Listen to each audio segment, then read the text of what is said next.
Hello students, welcome to first lecture of relation and functions. In this topic, we will discuss about relations and functions. But point is, what do you mean by relation? What do you mean by functions? In every day-to-day life, we have dealt about relations, right? And relation always follows some characteristics. Relation like father and son, following a particular characteristics. When we see yes, these characteristics are satisfied, so that's when we declare yes, this is a relationship of father and son. Similarly, let's say brother and sister. When we observe these characteristics are satisfied, so it must be a relationship of brother and sister, right? So we have already we have already gone through the various relationships in general life, day-to-day life. But what about it in mathematics? Mathematics, let's say if we need to compare two numbers, which number is greater and which number is lesser, so we need to check the characteristics. Then we can say that A is greater than B. This is a relationship between two numbers, right? Similarly, let's talk about lines. First line, second line. If these two lines satisfy this characteristics, it means the lines are parallel. Now, what is the exact characteristics? I will discuss it later on. But as you can see, these lines are parallel. But it doesn't mean every two lines would be parallel. Those lines, as you can see over here, if I represent these lines in this format, you can say these lines are parallel. So it means these lines are satisfying some characteristics over here. Now we would be discussing such type of relationship. But how to start it with? In this chapter, we will be discussing relationship between two sets. Firstly, we will discuss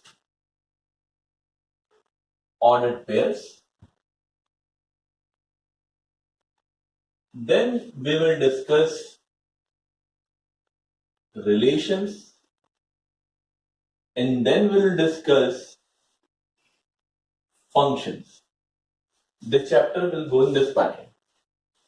Actually, to begin with, we need to start with ordered pairs.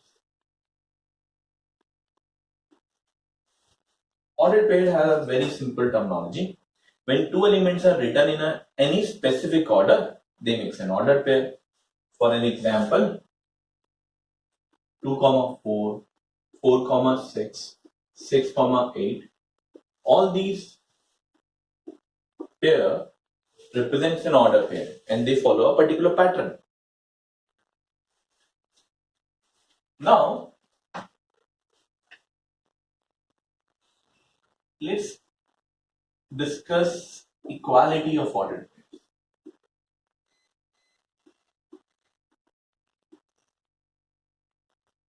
Two ordered pairs are said to be equal when their corresponding elements are equal. It means what? Can I say that 2, 4 is equals to 4, 2? No, it is not. Why? Because I said two ordered pairs are said to be equal when their corresponding elements are equal. First has to be equal to first and second has to be equal to second. As we can see, first over here is 2, over here first is something else. So how it can be first is equals to first and second is equals to second, right? So two ordered pairs are said to be equal when the corresponding elements are equal. That means if I do write 2, 4 and if I need to write down another ordered pair which has to be equal to the first ordered pair, it should also be written in the same format. 2, 4. Further, for elaborating this, let's suppose we have an ordered pair A, B. And I do have another ordered pair 3, 4.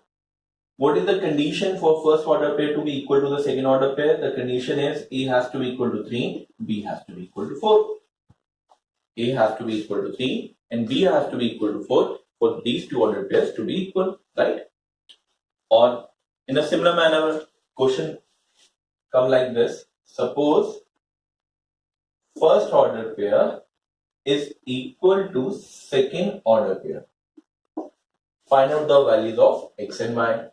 First order pair is equal to second order pair. Find out the values of x and y. Again, I have declared that first order pair is equal to second order pair. it means first element should be equal to first and second element equal to second.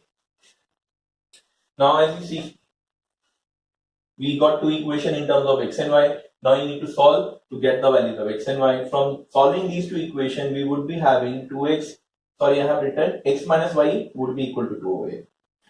So 2x would be equal to 5. So x equals to 5 by 2.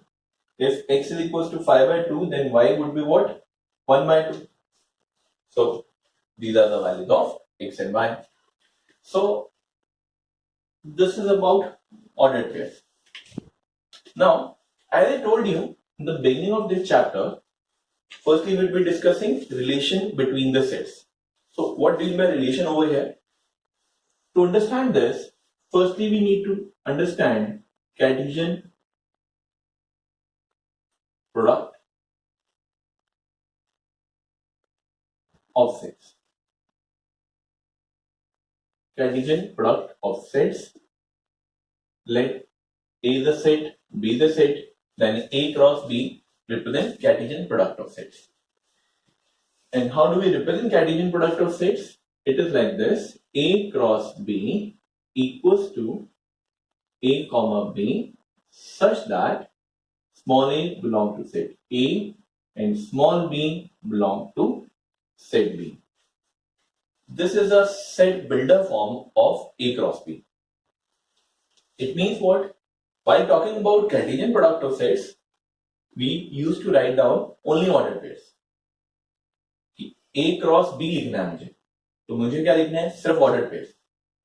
Ordered pairs इस तरीके से लिखने हैं कि first element should be from set A and second element should be from set B. तो this is the way. चलिए let's have an example. Example number 1. A is a set containing 1, 2. B is a set containing 3, 4. And if I need to write down A cross B, it would be a set having ordered pairs. तो first order pair क्या आएगा? Order pair का first element 1 होगा, second element क्या होगा? 3. तो 1, 3. But please see to the definition. A cross B represent what? Order pair such that first element belong to set A, second element from set B. It means what? जब मुझे A cross B लिखना है, I need to write down all possible order pairs. Suppose अब सोचिए, अगर मैं first element 1 लेता हूं तो सेकेंड एलिमेंट 3 लेना जरूरी थोड़ी है. सेकेंड एलिमेंट B सेट से लेना था तो वो 4 भी तो हो सकता है. तो 1, 4 का भी तो ऑर्डर पेयर आ सकता है. Same manner, if I take 2 as an first element, तो क्यों? क्योंकि फर्स्ट एलिमेंट तो सेट ए से ही लेना है, तो मैंने 2 पिक कर लिया. तो सेकेंड एलिमेंट के लिए क्या पॉसिबिलिटी है? सेकेंड एलिमेंट के लिए 3 भी पॉसिबल है, as well as second element के लिए 4 भी पॉसिबल है. इसके अलावा और कोई ऑर्डर पेयर नहीं बन सकते. सो ए क्रॉस बी सारे possible order pair.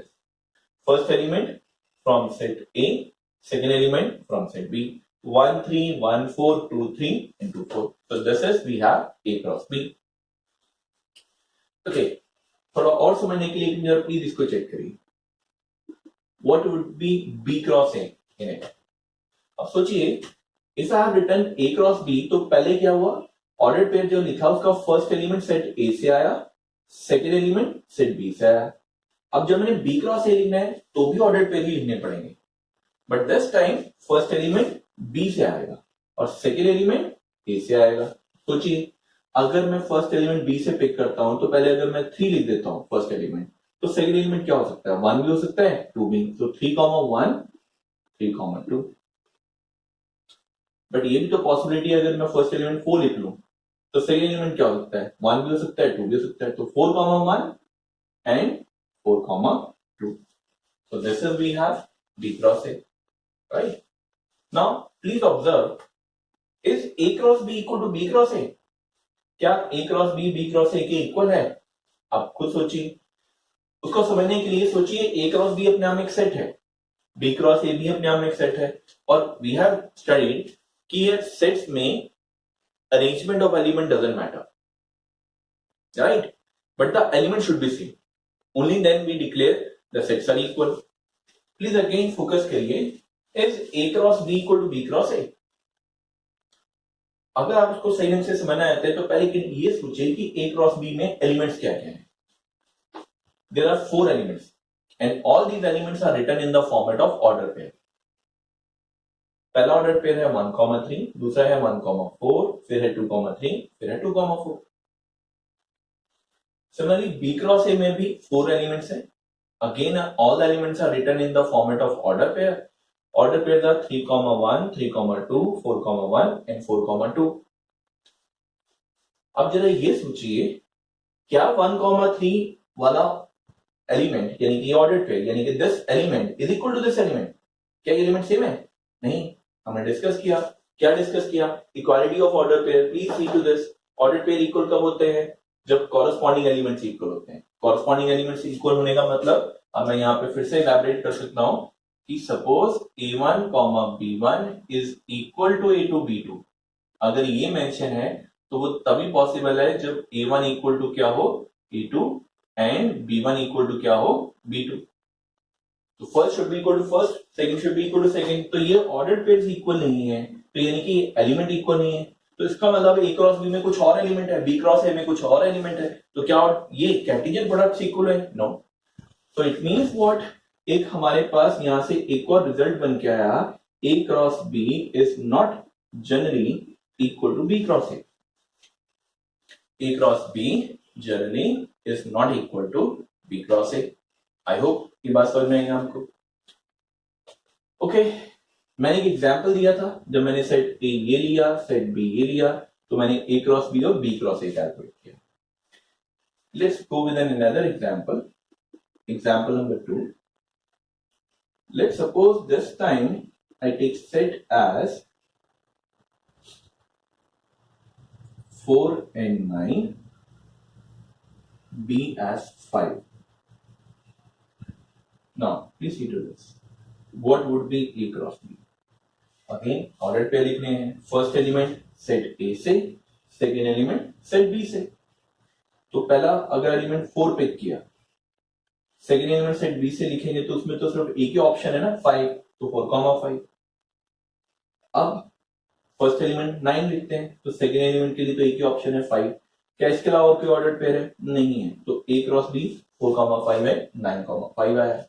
Similarly if I need to write down B cross A, अब एक फिर से सोचिए, फर्स्ट एलिमेंट किससे लिखना है? B से. तो B में तो एक ही एलिमेंट है 5, तो यानी कि ऑर्डर पेयर लिखने के लिए फर्स्ट एलिमेंट के लिए एक ही ऑप्शन है 5. अब सेकेंड एलिमेंट A से लिखना है तो वो तो 4 और 9 दो ऑप्शन है, तो 5,4 and 5,9.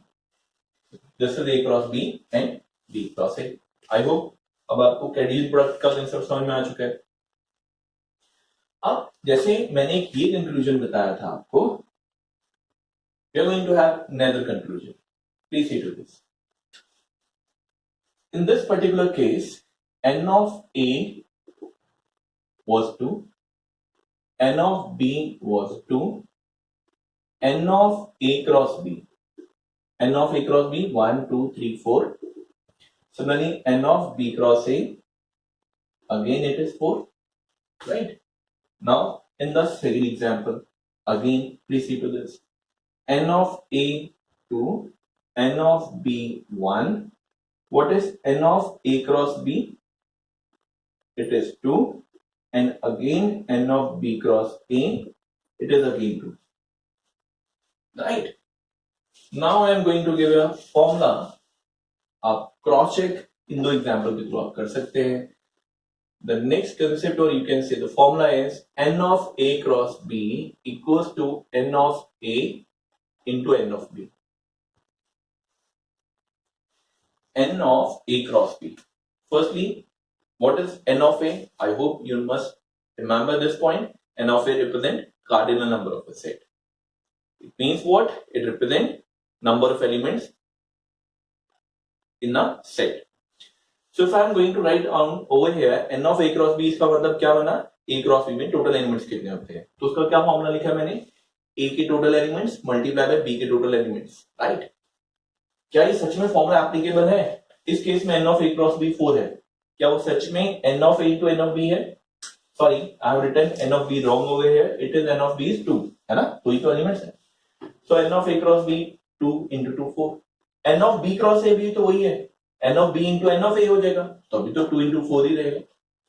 Same you can see n of a cross b 2 है, वो 2 और 1 का प्रोडक्ट है, n of a into n of b. Same over here, n of a into n of b, right?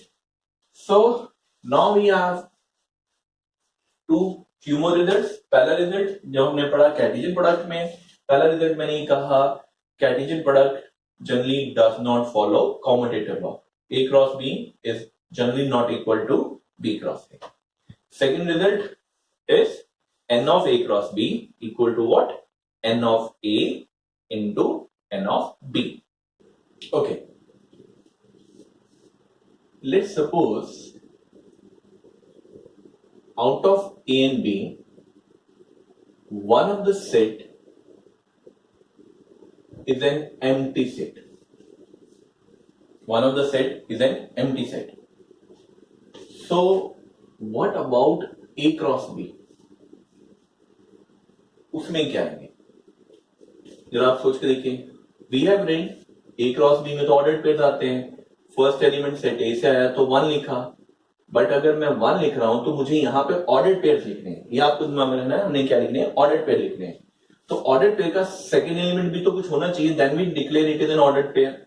Second element तो है ही नहीं कुछ, क्योंकि बी में कुछ है ही नहीं. इट मींस व्हाट कि A cross B would be again an empty set. A cross B would be an empty set, right? So the next point of conclusion over here, if out of A and B one of the set is an empty set, then A cross B would also be an empty set. I hope it is clear, that point. One more important point. Let's suppose this time A is a set of natural numbers and B is a set containing only 1, 2. If I ask you people to write down A cross B, how many elements would be there? A is a set of natural number. Firstly, is A a finite set or infinite set? A is of infinite set. Natural numbers are infinite. So in that particular case, A cross B, how many elements would be there? It would have infinite order pairs, right? It would have infinite order pairs. So order pair कैसे होंगे? जैसे natural numbers क्या होता है? 1, 2, 3 dot dot dot dot. तो क्या क्या आएगा? 1, 1, 2, 1, 3, 1 dot dot dot. इस तरीके से infinite order pair बनेंगे ना? So that means if out of A comma B one of them is infinite set, then A cross B would also be an infinite set. Similarly, if out of A comma B one of them is an empty set, then A cross B would also be an empty set, right? So these are all about the characteristics of sets. Now let's go with the discussion of few more questions right down over here about sets. Let's have some questions. Now I have taken two questions from exercise 2.1. First is question number 6. In this question it has been given A cross B equal to this. Find A set and B set. Now think, what did by A cross B? होता क्या था A cross B? एक set जिसके अंदर ordered pair आते थे. Order pair के first element कौन से सेट से होते थे? ए से. सेकेंड एलिमेंट कहां से होते थे? सेट बी से. अब इसी केस को आप समझिए कि आपको ए सेट और बी सेट बताना है. ए क्रॉस बी गिवन है, तो ऑर्डर पेयर के फर्स्ट एलिमेंट किससे आए होंगे? सेट ए से. तो यानी कि आपको पता लग गया कि ए सेट में कौन से एलिमेंट है? A and B. Obviously element repeat थोड़ी होता है. सिमिलरली अगर मुझे बी सेट के बारे में सोचना है तो आप फिर से ऐसे सोच के देखिए. ए क्रॉस बी में ऑर्डर्ड पेयर में सेकेंड एलिमेंट कहां से आते थे? सेकेंड एलिमेंट जो आते थे वो सेट बी से आते थे. तो यानी कि सेकेंड एलिमेंट जो है वो सेट बी से आए हैं. तो सेट बी में कौन कौन से एलिमेंट होंगे? X and Y. तो this will be A cross B, right? Simple सा क्वेश्चन है, बस आपकी ऑब्जर्वेशन है. क्या आपको ए क्रॉस बी का मीनिंग समझ में आ गया? You can easily do that. Next question, question number 8. A set has been given, B set has been given, write A cross B. चलिए पहले A cross B ऐसा हम वैसे डिस्कशन कर चुके हैं already. A cross B order पे लिखने हैं. फर्स्ट एलिमेंट सेट A से, सेकंड एलिमेंट सेट B से. चलिए फर्स्ट एलिमेंट सेट A से लेते हैं, 1 लेते हैं. तो सेकंड एलिमेंट सेट B से लेना है, तो सारी पॉसिबल ऑर्डर पे लेने, यानी कि 3 भी ले सकता हूं मैं. बट अगर मैं 1 ले रहा हूं, फर्स्ट एलिमेंट फिर से 1 ले रहा हूं सेट ए से, तो दूसरा एलिमेंट क्या हो सकता है, 4 भी तो हो सकता है. तो यानी कि पहला ऑर्डर पे रहा है 1 3 1 4. और क्या ऑर्डर पे हो सकता है कि फर्स्ट एलिमेंट सेट ए से आप 2 भी तो ले सकते थे. इफ आई टेक 2, तो सेकंड एलिमेंट क्या हो सकता है, 3 भी हो सकता है एज वेल एज 4 भी हो सकता है. So this is we have A cross B. Now in this question, second part is how many subsets will A cross B have? A cross B में कितने सबसेट्स होंगे और वो सारे लिखने हैं.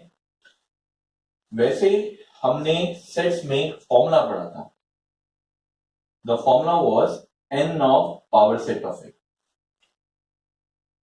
मिनट, पावर सेट में क्या होते थे, ए के सारे सबसेट्स होते थे. तो पावर सेट्स में कितने एलिमेंट्स होंगे, यानी कि ए के कितने सबसेट्स होंगे, ए के कितने सबसेट है, इसका क्या फॉर्मूला था, 2 n ऑफ ए. अब वही फॉर्मूला मैं यहां पे भी तो सोच सकता हूं. मुझे क्वेश्चन में क्या पूछा गया है, how many subsets will A cross B.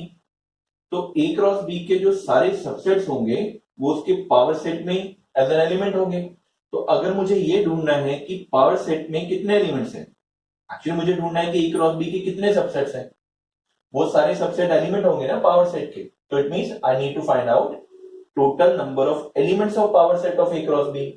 And the formula we have written is n of power set of A is 2 raised to power n of A. तो यहां पे क्या आएगा, 2 raised to power n of A cross B. और अभी मैंने थोड़ी देर पहले डिस्कस किया था, n of A cross B is equals to what, n of A into n of B. What is n of A? 2. What is n of B? 2. So it comes out to be 2 into 2. So it is 2 power 4 which is equals to what, 16. It means power set of A cross B में total elements होंगे 16. इसका मतलब ये भी बन के आया कि ए क्रॉस बी के टोटल सबसेट्स कितने होंगे. Therefore total subsets of A cross B would be what, 16. अच्छा, अब उन्होंने तो ये भी कर लिस्ट देम. चलो अब ए क्रॉस बी के टोटल सबसेट लिखते हैं. सबसेट कैसे लिखते थे, पहले सिंगल एलिमेंट का ग्रुप बना दो. सिंगल एलिमेंट 1,3 सिंगल एलिमेंट डाल दिया. और क्या हो सकता है सिंगल एलिमेंट में 1,4. पहले तो आपको ये समझना है कि इस सेट में 4 एलिमेंट्स हैं, राइट. तो अभी मैं सिंगल एलिमेंट यानी कि एक ऑर्डर पेयर की टर्म की बात कर रहा हूं. सिंगल सिंगल एलिमेंट क्या सबसेट बना दिए, 1 3 1 4 2 3 2 4. ये बने सबसेट किसके, सिंगल वालों के. अब ऐसा करते हैं, सबसेट बनाते हैं जिसमें दो दो एलिमेंट्स होंगे. एक लिखा 1 3, तो दूसरा क्या आ सकता है 1 4. सिमिलरली और सोच के देखिए, अगर मैं एक 1 3 ले रहा हूं तो दूसरा 2 3 भी तो यूज कर सकता हूं. सेम मैनर फिर से, अगर मैं फर्स्ट एक 1 3 ले रहा हूं तो दूसरा 2 4 भी तो यूज कर सकता हूं. क्या दो दो वाले खत्म हो गए, नहीं, अभी है पॉसिबिलिटीज. सोचिए 1 3 को कंसीडर करते हुए सारी पॉसिबिलिटीज होगी. अब लेट्स से एक एलिमेंट अगर 1,4 ले लेते तो और क्या हो सकता है, 2 3 हो सकता है. सेम मैनर अगर एक एलिमेंट 1 4 है तो दूसरा एलिमेंट क्या हो सकता है, 2 4 हो सकता है. और भी पॉसिबिलिटी, यस, अगर फर्स्ट 2,3 है तो सेकेंड 2,4 हो सकता है. तो ये बन के आए मेरे पास सिंगल वाले जिसमें एक ही एलिमेंट होगा, सबसेट जिसमें एक ही एलिमेंट है, ये वो सबसेट है जिसमें 2 एलिमेंट्स हैं, राइट. अब क्या लिखने हैं, वो सबसेट जिसमें 3 एलिमेंट होंगे. 3 एलिमेंट वाले subsets I am going to write over here. Yes, 1 3 1 4 2 3. एक ये बन गया. और क्या हो सकता है, 1 3 1 4 2 4. राइट। और क्या हो सकता है 1,4 2,3 एंड 2,4 राइट। सो इन चार में से मुझे तीन तीन के ट्रिपलेट्स बनाने थे यहाँ पर, तो तीन तीन के ट्रिपलेट मैं बनाने की कोशिश कर रहा था। एक ट्रिपलेट बना जब मैंने 1 3 1 4 2 3 को लिया, एक ट्रिपलेट बना जब मैंने 1 3 1 4 और 2 4 को लिया, फिर मैंने इनको ले लिया, एक ट्रिपलेट और रह गया। वो कौन सा ट्रिपलेट हो सकता था जब मैं 1 3 को ले रहा हूं 1 3 2 3 एंड 2 4, ये बन गया मोलर ट्रिपलेट का केस जिसमें वो सॉरी ये वो सबसेट आ गई जिसमें तीन तीन एलिमेंट्स हैं। अच्छा 3 वाली सबसेट लिख ली जिसमें 3 एलिमेंट्स है। अब क्या लिखेंगे, हमें कहा गया था सारे सबसेट लिखने थे। 1 वाले लिख लिए, 2 वाले यानी कि वो सबसेट जिसमें सिंगल एलिमेंट है, वो सबसेट जिसमें डबल एलिमेंट्स है, वो सबसेट है जिसमें 3 एलिमेंट्स है। अब क्या पॉसिबिलिटी है, वो सबसेट जिसमें 4 एलिमेंट्स हो, तो यानी कि वो तो खुद ही हो गया 1 3 1 4 2 3 एंड 2 4, यानी कि ये खुद ही A क्रॉस B, क्योंकि हमने ये पढ़ा हुआ है every set is the subset of itself. But अगर आपको याद हो, आपको एक और रिलेशन था empty set is the subset of every set. So all these are the possible subsets. एक बार हम ये चेक कर लेते कि हमारे हिसाब से टोटल नंबर ऑफ सबसेट्स कितने होने चाहिए थे 16 बने, 4 यहां पर आ गए, 5 6 7 8 9 10 11 12 13 14 15 and 16. So even get all possible 16 subsets of what? A cross B. So such type of questions are there in this exercise. So now you have to try all these questions, right, of exercise 2.1. That's it for today.